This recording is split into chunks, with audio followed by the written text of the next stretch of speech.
সবাইকে আমন্ত্রণ রাতের বাংলাদেশে। শুরুতেই জানাবো শিরোনাম।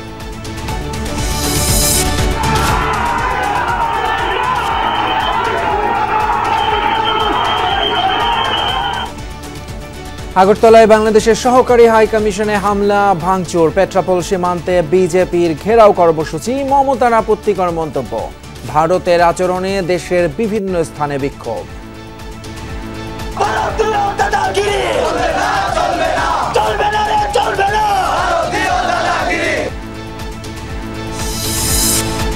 বাংলাদেশ মিশনে হামলার ঘটনায় পররাষ্ট্র মন্ত্রণালয়ের ক্ষোভ, বিদেশি কূটনীতিকদের কাছে প্রকৃত চিত্র তুলে ধরলেন উপদেষ্টা।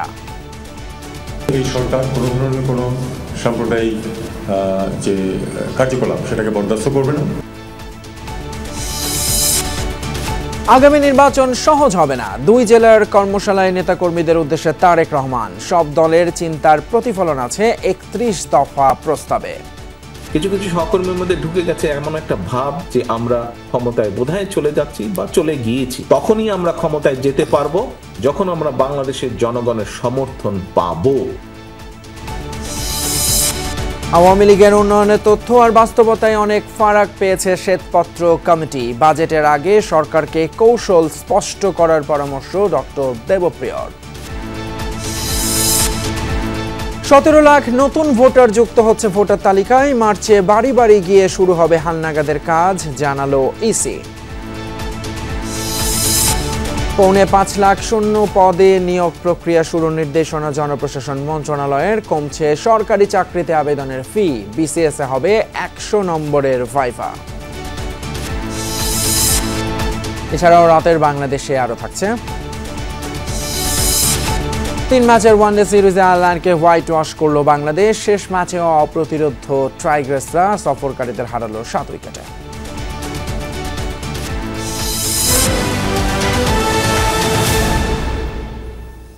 এতক্ষণ শিরোনাম দেখছিলেন, আর আপনাদের সঙ্গে আছি আমি ফয়সাল তিতমের। আগরতলায় বাংলাদেশ উপ হাই কমিশনে হামলার প্রতিবাদে ঢাকা বিশ্ববিদ্যালয়ে মশাল মিছিল করেছে ছাত্র অধিকার পরিষদ। এ সময় ছাত্র অধিকার পরিষদের নেতারা বলেন, ভারতের উস্কানি দিয়ে বাংলাদেশের সঙ্গে সংঘর্ষে লিপ্ত হতে চাচ্ছে। রাতে মধুর ক্যান্টিনের সামনে থেকে মশাল মিছিল শুরু করেন তারা। এ সময় ছাত্র অধিকার পরিষদের সভাপতি বিনিয়ামিন মোল্লা বলেন, ভারতের আচরণ দেখে মনে হচ্ছে তারা উস্কানি দিয়ে বাংলাদেশের সাথে সংঘর্ষে জড়াতে চায়। ভারত আওয়ামী লীগের মাধ্যমে তাদের করদ রাজ্যে পরিণত করতে চেয়েছিল বলেও জানান তিনি। বলেন, গণহত্যার সাথে জড়িতদের ভারত আশ্রয় দিয়েছে। বাংলাদেশের অভ্যন্তরীণ বিষয় নিয়ে ভারতকে নাক না গলানোর আহ্বান জানানো হয়।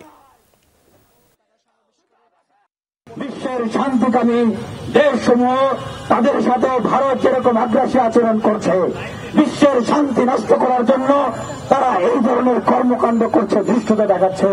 আমরা শান্তিকামী রাষ্ট্রসমূহকে সাথে নিয়ে ভারতের বিরুদ্ধে আমরাও কিন্তু প্রতিবাদ প্রতিরোধ গড়ে তুলব। কত ধানে কত চাল আমরাও কিন্তু দেখিয়ে দেব।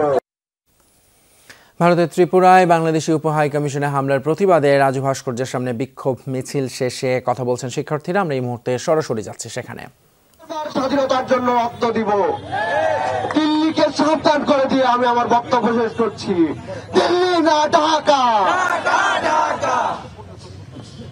বন্ধুগণ, আমরা দেখেছি ভারতের নিম্নবর্ণের হিন্দু এবং দলিতরা কি পরিমাণে নির্যাতনের শিকার ভারতে হয়। ভারতের দলিতদেরকে নির্যাতন করার পরে দিল্লি আমাদেরকে শিখাইতে আসে আমাদের নাকি হিন্দুদের নিরাপত্তা দিতে হবে। আমরা দেখেছি গত 16 বছর আওয়ামী লীগ রেজিমে বাংলাদেশের হিন্দুরা নানাভাবে নির্যাতিত হয়েছে, গুম হয়েছে, এক্সট্রা জুডিশিয়াল কিলিং এর শিকার হয়েছে। আমরা বাংলাদেশের ছাত্র জনতা এই সকল হিন্দুদের উপরে গুম, খুন এবং নির্যাতনের বিচার চাই। বন্ধুগণ, আজকের এই সমাবেশে এখন বক্তব্য দিবেন আসাদ বিন রনি। বক্তব্য দিচ্ছেন আসাদ বিন রনি।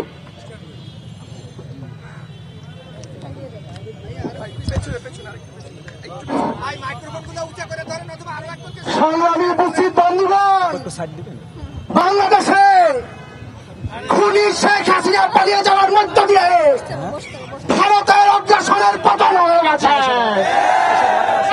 ভারতের কোন দাদাগিরি এই নতুন বাংলাদেশে আর চলবে না। যারা বিভিন্ন ভাবে ভারতের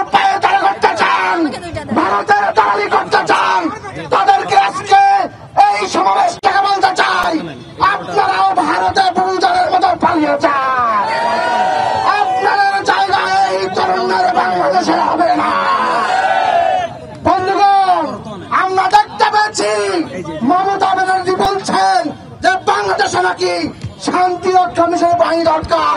মমতা ব্যানার্জিকে আজকে এই সমাবেশ থেকে বলতে চাই, বাংলাদেশের শান্তি রক্ষা মিশনের কোন বাহিনীর দরকার নাই।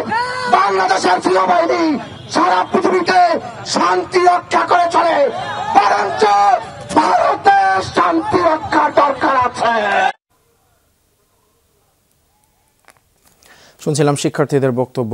ভারতের ত্রিপুরা আগরতলায় বাংলাদেশের সহকারী হাইকমিশনে হামলার প্রতিবাদ চলছে ঢাকা বিশ্ববিদ্যালয়ের রাজু ভাস্কর্যে। আর ভারতের আগরতলায় বাংলাদেশের সহকারী হাইকমিশনে হামলার প্রতিবাদে শুধু ঢাকায় নয়, দেশের বিভিন্ন স্থানেই কিন্তু বিক্ষোভ সমাবেশ করেছে বৈষম্য বিরোধী আন্দোলনের শিক্ষার্থীরা। সন্ধ্যায় চট্টগ্রাম 16 শহর রেল স্টেশনে বিক্ষোভ করেন শিক্ষার্থীরা। এ সময় তারা বলেন, বাংলাদেশকে নিয়ে কোনো দেশ পায়তারা করলে তাদেরকে কঠিন হাতে দমন করা হবে। ভারত আওয়ামী লীগের মাধ্যমে বাংলাদেশকে অস্থিতিশীল করার ষড়যন্ত্র করছে। দিল্লির নীল নকশা রুখে দিতে সকলের প্রতি আহ্বান জানান বিক্ষোভকারীরা। পরে 16 শহর থেকে মিছিল বের হয়ে মুরাদপুরে গিয়ে শেষ হয়। ভারত আওয়ামী লীগের মাধ্যমে বাংলাদেশে বিভিন্নভাবে ষড়যন্ত্র করে আমাদের দেশে তৎপরতা চালাচ্ছে, যেন এই 24-এ যারা রাজপথে এসে রক্ত দিয়ে এদেশকে নতুনভাবে পুনর্গঠন করার চেষ্টা করছে তাদেরকে ব্যাহত করা যায়।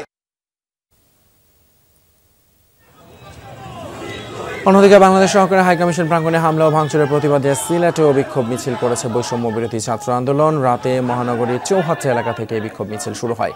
বিভিন্ন সড়ক প্রদক্ষিণ করে সিটি পয়েন্ট এলাকায় সংক্ষিপ্ত সমাবেশ অনুষ্ঠিত হয়। এতে বিভিন্ন শিক্ষা প্রতিষ্ঠানের ছাত্রছাত্রী অংশ নেয়। এ সময় আগরতলার ঘটনার তীব্র নিন্দা জানান বিক্ষোভকারীরা। এর আগে উগ্র হিন্দুত্ববাদীরা তাণ্ডব চালিয়ে তছনছ করে ভারতের ত্রিপুরার আগরতলায় বাংলাদেশের সহকারী হাইকমিশন। সোমবার গেরুয়া পতাকা নিয়ে মুখোশ, হেলমেট পরে পুলিশের উপস্থিতিতে এই হাইকমিশনে ব্যাপক হামলা চালায় শত শত হিন্দুত্ববাদী জঙ্গি। এ সময় ছিঁড়ে ফেলা হয় বাংলাদেশের জাতীয় পতাকা। অন্যদিকে বেনাপোল পেট্রাপোল সীমান্ত ঘেরাও কর্মসূচি পালন করছে বিজেপির নেতৃত্বাধীন সনাতনী ঐক্য মঞ্চ। এ সময় মুসলমানদের বয়কটের পাশাপাশি তাদের উপর হামলারও নির্দেশ দেন বিজেপি নেতা শুভেন্দু অধিকারী।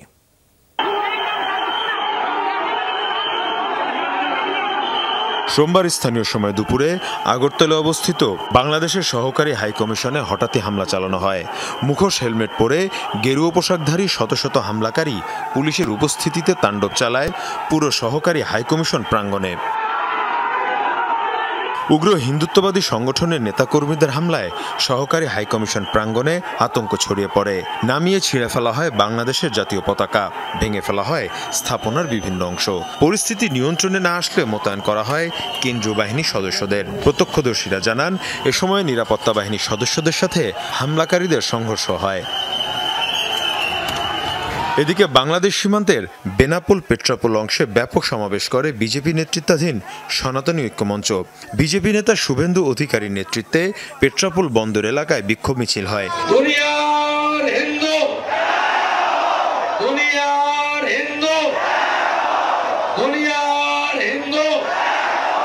এ সময় বাংলাদেশ বিরোধী বিভিন্ন স্লোগান দেওয়া হয় মিছিল থেকে।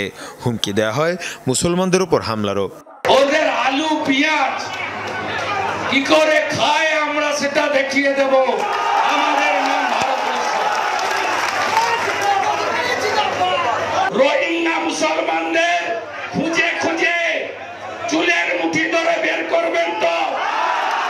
করবেন তো? জয় জয় শ্রীরাম, জয় জয় শ্রীরাম। এর আগে কলকাতায় বাংলাদেশ উপ হাইকমিশনে একাধিকবার হামলা এবং ঘেরাওয়ের চেষ্টা করা হয়। মীর মুশফিকা হাসান, যমুনা নিউজ। বাংলাদেশ ও ভারতের মধ্যে এই টেনশনের মাঝে বিধানসভায় বাংলাদেশ নিয়ে খুবই আপত্তিকর মন্তব্য করেছেন পশ্চিমবঙ্গের মুখ্যমন্ত্রী মমতা ব্যানার্জি। তিনি বাংলাদেশের শান্তিরক্ষী বাহিনী পাঠাতে জাতিসংঘের সাথে আলোচনার জন্য দিল্লির প্রতি আহ্বান জানিয়েছেন। সোমবার বিধানসভায় দেয়া ভাষণে মমতা বাংলাদেশে সংখ্যালঘু নির্যাতনের অভিযোগ তোলেন।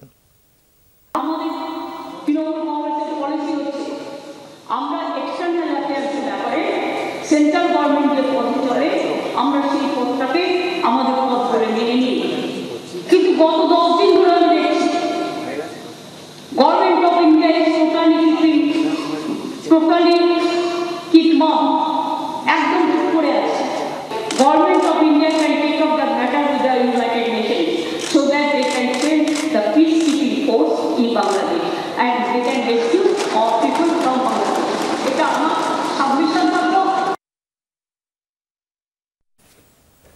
আগরতলায় বাংলাদেশ মিশনে হামলার ঘটনা পরিকল্পিত। শুরু থেকেই স্থানীয় পুলিশ সক্রিয় ছিল না বলে এক বিবৃতিতে ক্ষোভ জানিয়েছে বাংলাদেশের পররাষ্ট্র মন্ত্রণালয়। বিবৃতিতে বলা হয়, হামলাকারীদের অবস্থান দেখে স্পষ্ট বোঝা যায় তাদের হামলা চালানোর সুযোগ করে দেওয়া হয়েছে। স্থানীয় আইন প্রয়োগকারী সংস্থার উপস্থিতিতে বিক্ষোভকারীরা বাংলাদেশের জাতীয় পতাকা অবমাননা করে, এমনকি সহকারী হাইকমিশনে প্রবেশ করে আসবাবপত্র ধ্বংস করে। এ সময় আইন শৃঙ্খলা বাহিনী ছিল নিষ্ক্রিয়। বিবৃতিতে বলা হয়, কূটনৈতিক মিশনগুলোতে নিরাপত্তা দেয়া সংশ্লিষ্ট দেশের দায়িত্ব। বাংলাদেশ সরকার দ্রুত এই বিষয়ে যথাযথ পদক্ষেপ নিতে ভারত সরকারের কাছে আহ্বান জানিয়েছে।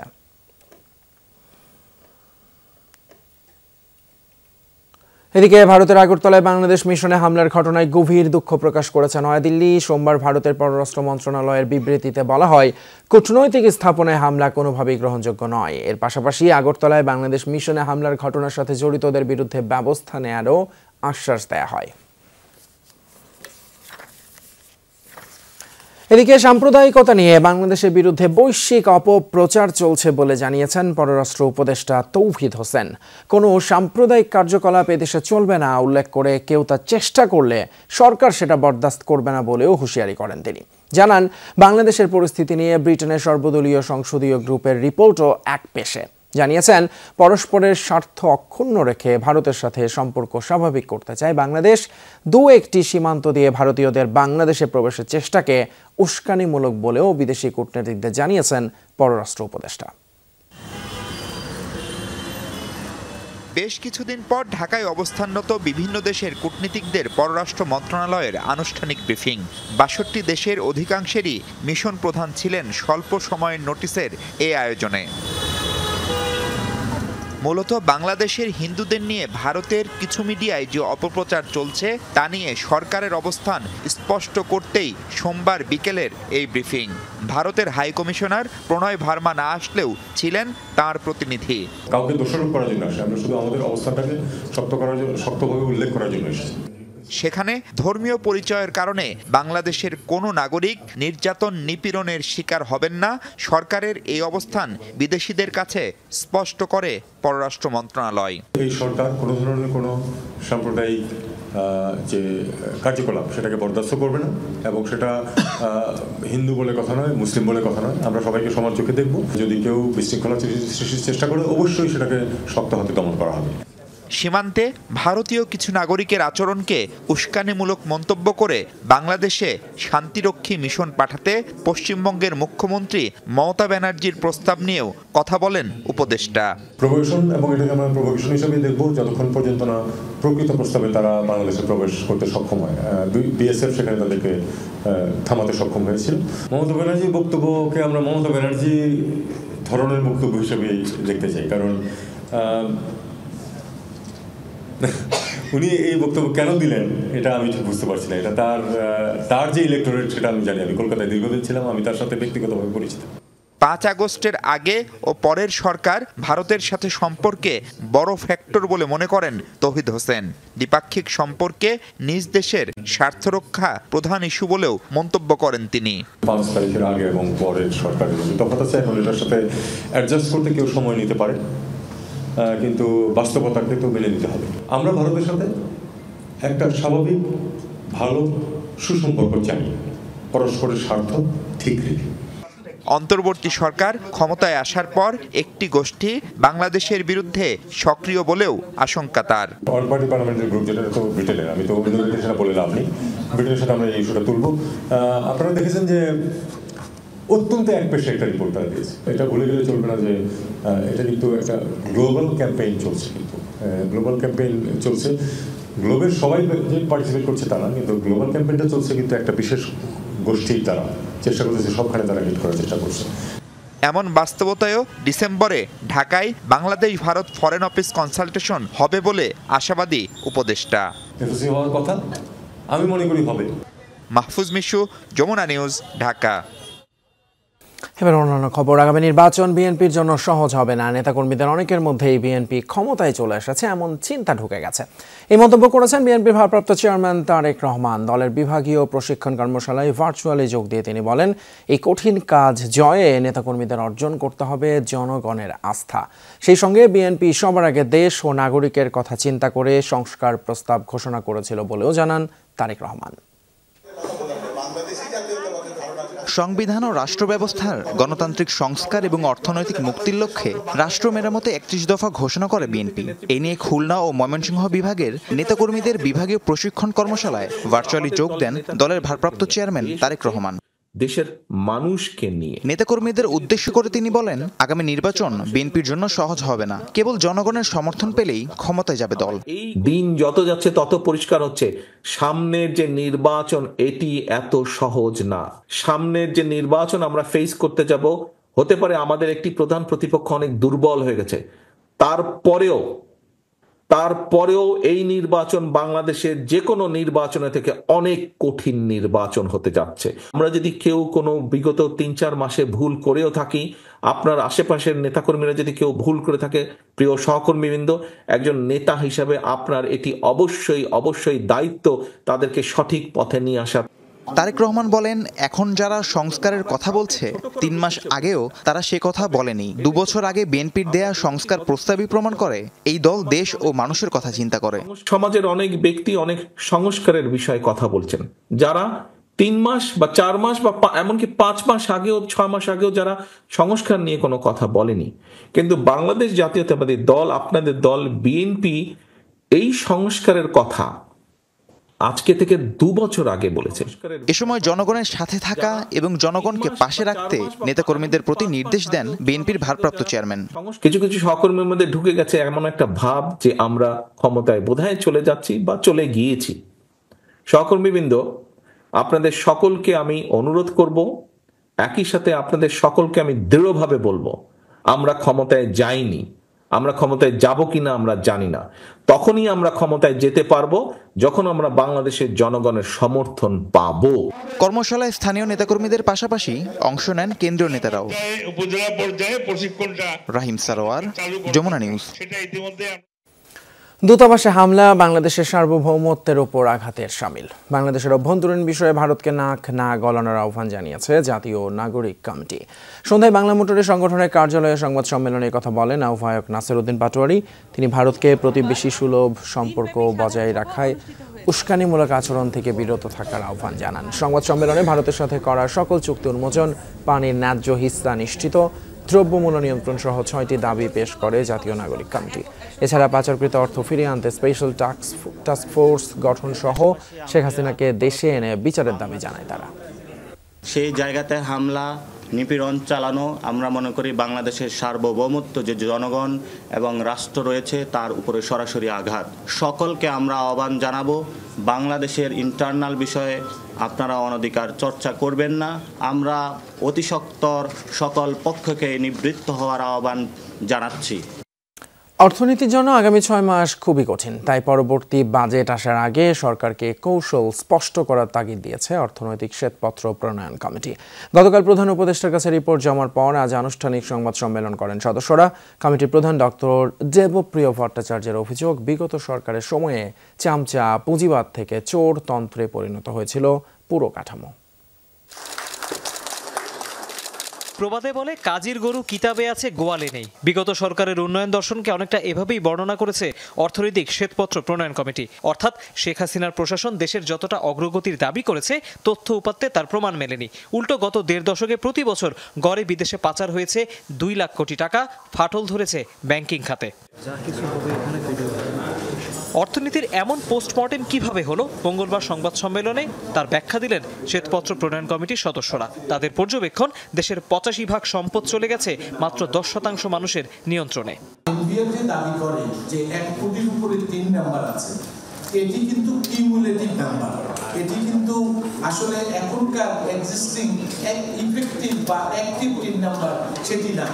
আমাদের ঘাড়ে এবং আমাদের পরবর্তী প্রজন্মের ঘাড়ে দুর্নীতির মাধ্যমে এই প্রকল্প থেকে যে টাকা পাচার হয়েছে সেটা কিন্তু আমাদের কাছে থেকে যাচ্ছে।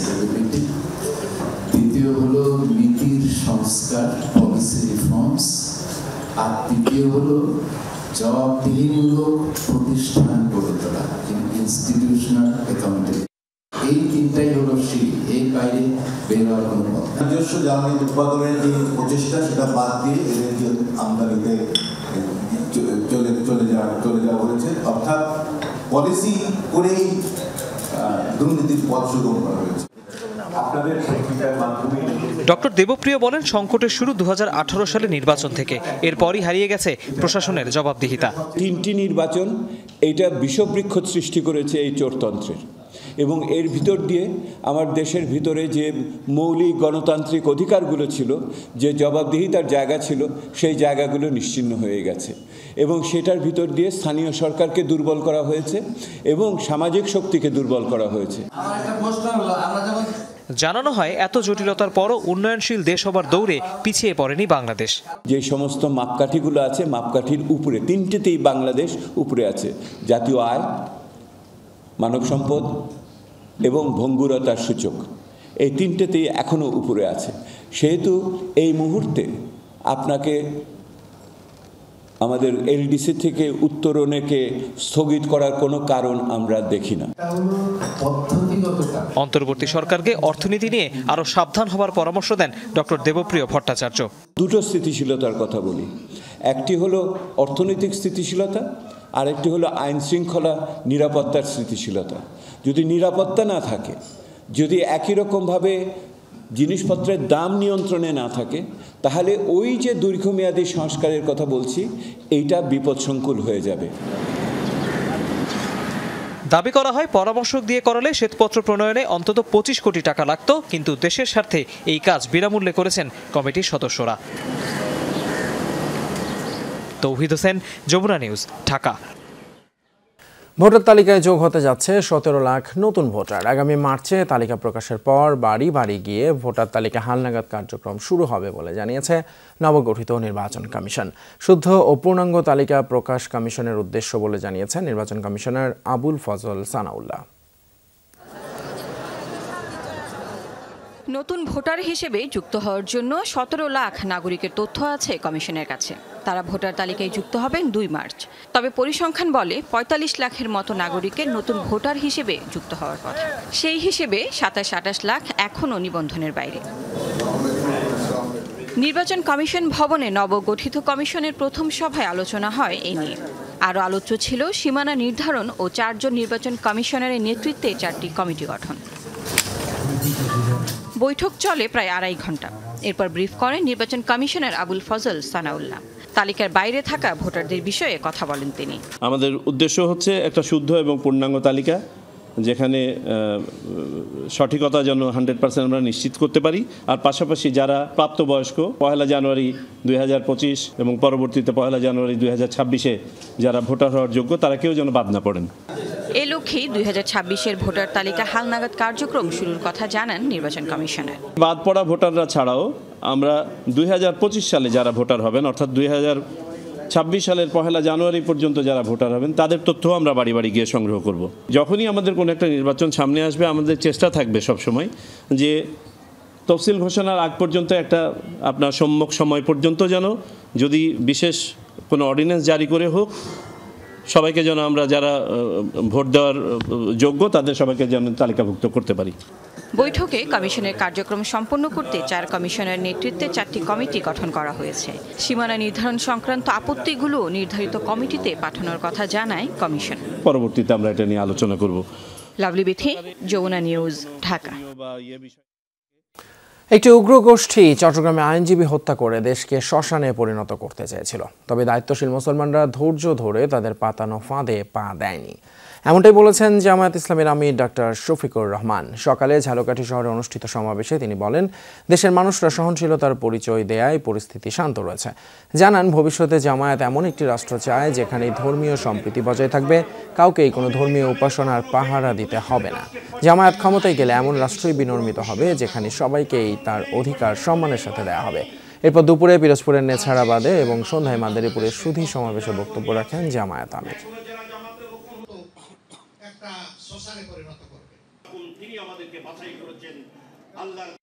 একজন আইনজীবীকে কিছু উগ্র গোষ্ঠী হত্যা করলো। তারা চেয়েছিল এর মাধ্যমে বাংলাদেশকে তপ্ত একটা শ্মশানে পরিণত করবে।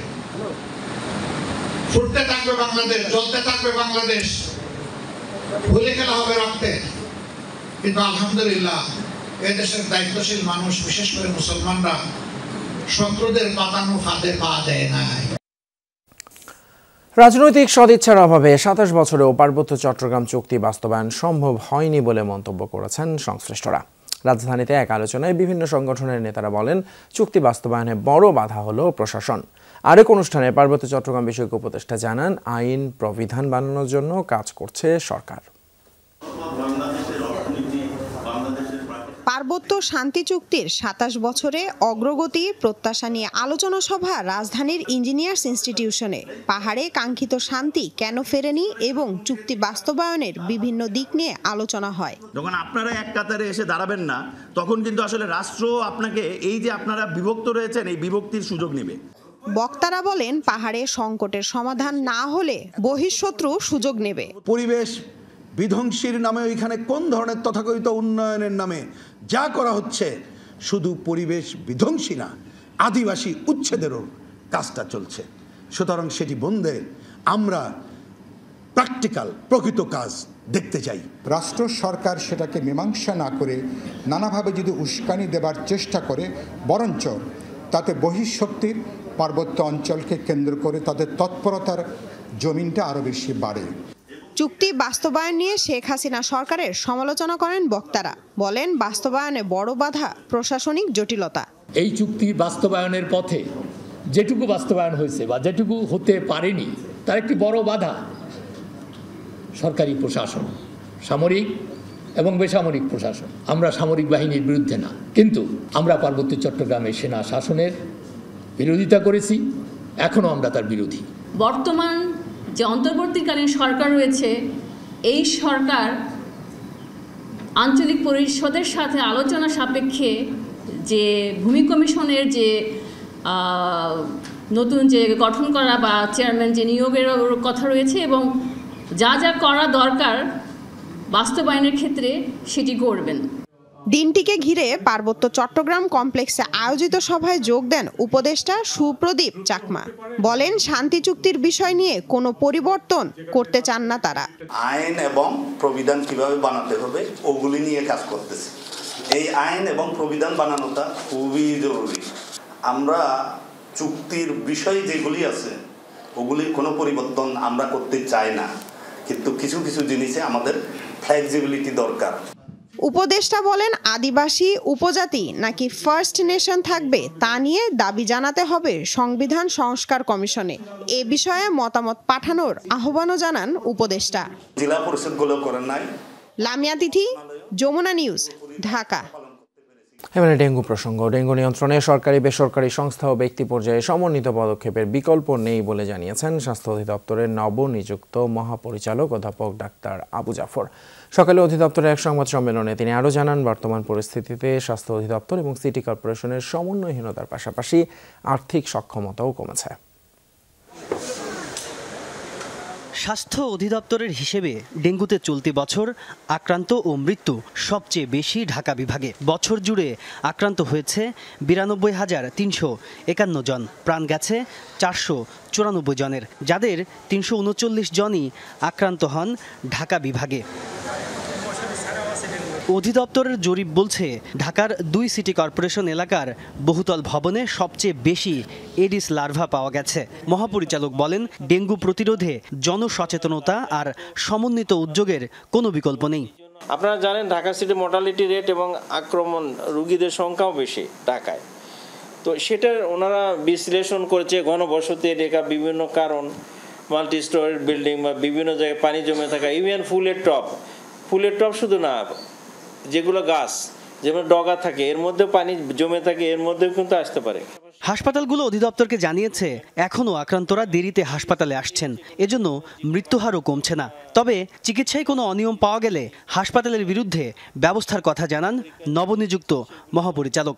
সেগুলো আপনাদের কাছে আমরা সুস্পষ্টভাবে তুলে ধরতে চাই, যাতে মানুষের মধ্যে সচেতনতা বাড়ে, মানুষরা তাড়াতাড়ি হাসপাতালে আসে এবং চিকিৎসা নেয়। এবং এই চিকিৎসা সময় মতো নিলে যে মৃত্যুর হার কমানো সম্ভব সেই বিষয়গুলো আপনারা তুলে ধরবেন। সংবাদ সম্মেলনে আরও জানানো হয়, এবছর এখন পর্যন্ত ৬৭ জন চিকুনগুনিয়া ও ১১ জন জিকা ভাইরাসে আক্রান্ত হয়েছেন। ঢাকা সিটি কর্পোরেশনে যারা মারা যাচ্ছে। তাজনুর ইসলাম, যমুনা নিউজ, ঢাকা। খেলার খবর ক্রিকেট। বাংলাদেশ আয়ারল্যান্ড নারী দলের ওয়ানডে সিরিজ 3 ম্যাচ ওয়ানডে সিরিজে আয়ারল্যান্ডকে হোয়াইট ওয়াশ করলো বাংলাদেশ। সিরিজের শেষ ম্যাচে আইরিশদের 7 উইকেটে হারিয়েছে টাইগ্রসরা। 186 রানের জবাবে প্রায় 13 ওভার আগে 3 উইকেট হারিয়ে টার্গেটে পৌঁছে যায় স্বাগতিকরা। ইতিহাস গড়তেই মাঠে নেমেছিল বাংলার বাঘিনীরা, সাথে সরাসরি বিশ্বকাপ খেলার সমীকরণ। আত্মবিশ্বাসে ভরপুর দলটার সামনে 186 রানের টার্গেট মোটেই বড় নয়। শুরুতে মুর্শিদার ধাক্কা কাটিয়ে উঠে দিনটাকে নিজের করে নেন ফারজানা হক ও শারমিন আক্তার। 143 রানের অপ্রতিরোধ জুটি, কুড়ে পাওয়া জীবনের ফুল ফোটান ফারজানা, তুলে নেন 13তম অর্ধশতক। আর টানা 3 ম্যাচে অর্ধশতক তুলে নেন 16 মাস পর দলে ফেরা সুপ্তা। 72 রানে সুপ্তা আর 61 করে ফারজানা যখন ফিরলেন, ইতিহাস লেখার প্লট তখন তৈরি। আইরিশ ক্যানভাসটা হোয়াইট ওয়াশ করার বাকি কাজটুকু সারেন নিগার সুলতানা। জ্যোতির অপরাজিত 18 রানে 75 বল বাকি থাকতেই সহজ জয় পায় বাঘিনীরা। এর আগে মিরপুরে আরও একবার ছিল টাইগ্রেস বোলারদের দাপট। শুরু থেকে শেষ আইরিশরা থিতু হতে পারেননি একবারও। ফাহিমার 3 আর সুলতানা নাহিদার 2টি করে উইকেটে 185 রানে গুটিয়ে যায় তাদের ইনিংস। গ্যাবি লুইস 52 করলেও গলার কাঁটা হতে পারেননি। আর তাই তো সহজ জয়ে বিশ্বকাপ খেলার পথে আরও এক ধাপ এগিয়ে গেল জ্যোতির দল। ওয়েস্ট ইন্ডিজের বিপক্ষে 3 ওয়ানডের অন্তত 2টি জিতলেই ভারত বিশ্বকাপের টিকিট কাটবে বাংলার মেয়েরা। আয়ারল্যান্ডকে হোয়াইট ওয়াশ করে নিজেদের ব্যাটিং ব্যর্থতা কাটিয়েছে নিগার সুলতানা জ্যোতির দল। সেই সাথে বাঁচিয়ে রেখেছে ওয়ানডে বিশ্বকাপে সরাসরি খেলতে যাওয়ার স্বপ্নও। তবে তার আগে জিততে হবে আইরিশদের বিপক্ষে আবারও, সেটা টি20 সিরিজে সিলেটের মাটিতে। সানজানা আইভি, যমুনা স্পোর্টস, মিরপুর শেরেবাংলা জাতীয় ক্রিকেট স্টেডিয়াম, ঢাকা। এই ছিল রাতের বাংলাদেশের আয়োজন। এতক্ষণ আমাদের সাথে থাকার জন্য ধন্যবাদ আপনাদের সবাইকে।